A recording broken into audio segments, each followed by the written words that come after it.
It's time to take a look at another budget smartwatch and activity tracker for Android and iOS. Let's take a look at it. What's up everybody, and welcome to the Phase Reviews YouTube channel. My name is Jordan, and if you're new here, thanks for joining us, and if you're a subscriber, welcome back. Today we are going to take a look at the UMIDIGI, I believe is how you say it, UFIT smartwatch and activity tracker. This is a budget smartwatch you can get for under $50 that pairs to your Android or iOS device and gives you all sorts of good information. It gives you your notifications, your heart rate, your activity level, steps, all sorts of fun things. And in this video today, we're gonna unbox it, take a look at everything that comes in the package. I'm gonna show you all the different features, including the app, and tell you whether or not you should pick one of these up for yourself. So let's dive into it. The first thing we do on this channel is take a look at the packaging, because it can say a lot about a product and about a company. And the packaging here is pretty minimal, apart from a ton of different barcodes on the side. I'm not sure why we need like 6 of them.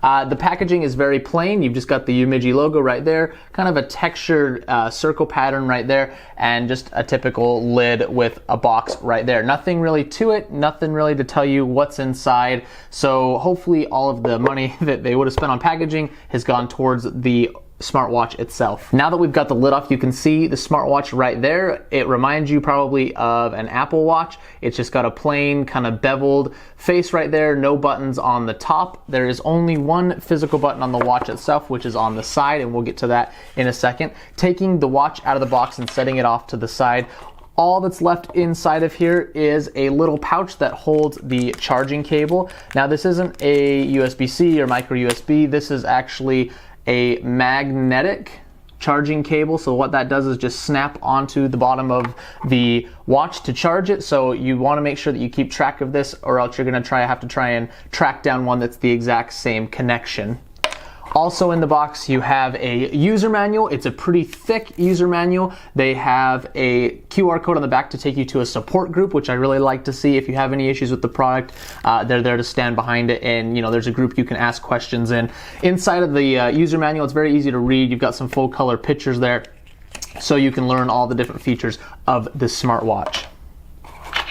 Now let's take a look at the watch itself. If we pull it out of the packaging here, which isn't too hard despite how I make it look, here's an up close look at the watch face itself. It's very clean and glossy. It's got a beveled edge with a matte black metal side. It's got a single button right here, which is how you wake the display and turn off the display. It'll also take you back in the menu screen, so if you get too far down a menu list, you can just click that button and it will take you all the way back to the home screen. The band is very thin. It's a silicone. It feels very soft and smooth, and after wearing it for a few days, I like how it feels on my skin. It's not breathable by any stretch of the imagination, but it's not heavy like a metal wristband, and it doesn't get sweaty like leather. On the back of the watch, there isn't much, just the area for the magnetic charging cable, and then a few little lenses and ports for the different sensors that detect heart rate, blood pressure, and O2. Just a real quick word on the different features of this watch before we take a look at the menu. This watch claims to, in addition to tracking normal things like your steps,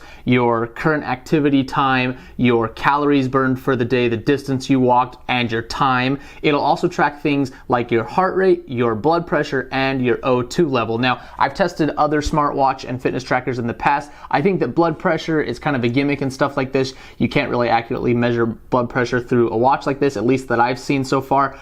Heart rate though is accurate, and O2 monitoring is accurate. We'll talk about that in just a second. Let's zoom the camera in and take a look at the watch face so you can see all of the different screens. All right, so here's an up close view of the watch itself. If I click the button on the side, it will wake up the display. The display also can be woken up by turning your wrist, so it has that same functionality with the accelerometer. Here's one of the watch dials. You have 3 different ones to choose from.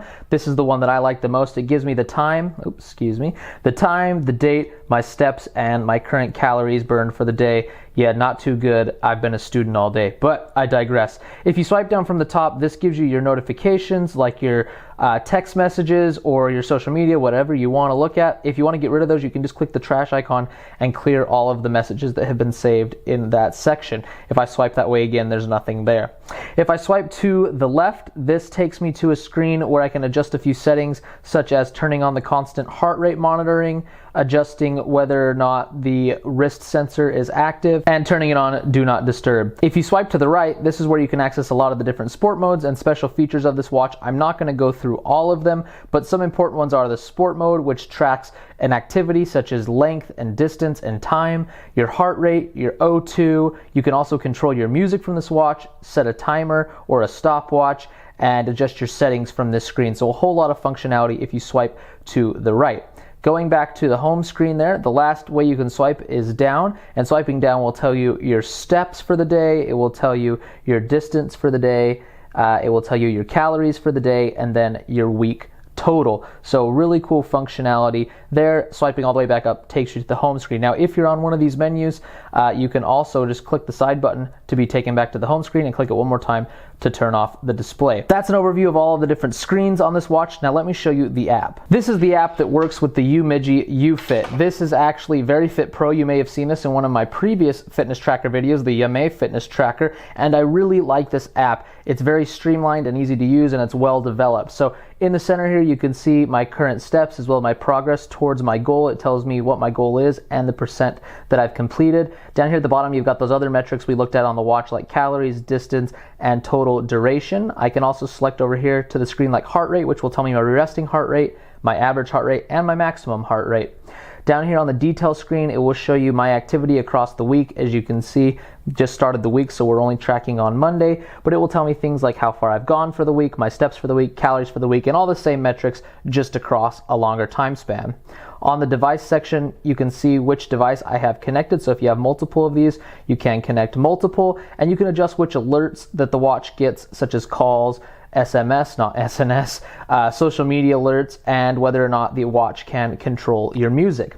Last but not least, on the user section, you can go in and adjust things like your weight and your height and your goals for calories and steps. The last section on the app is this plus down here, where I can do things like start a sport mode or track my location. This one's really handy if you want to see the distance you go and see your trail you follow on a bike ride or on a run. Just hit play here and the watch will track your location as you do your activity, so that way you can see a map of where you've been. And that's a look at the UFIT from UMIDIGI. I think this is perfectly priced. It's a great entry-level smartwatch and activity tracker. If you don't want to drop the cash on a Fitbit or an Apple Watch, this is going to give you a lot of the same features and still a very streamlined look for a lot less in the price. The battery life holds true to the specs. It feels good on the wrist. I haven't had any connection problems. It turns off when you want it to. It turns on when you need it to.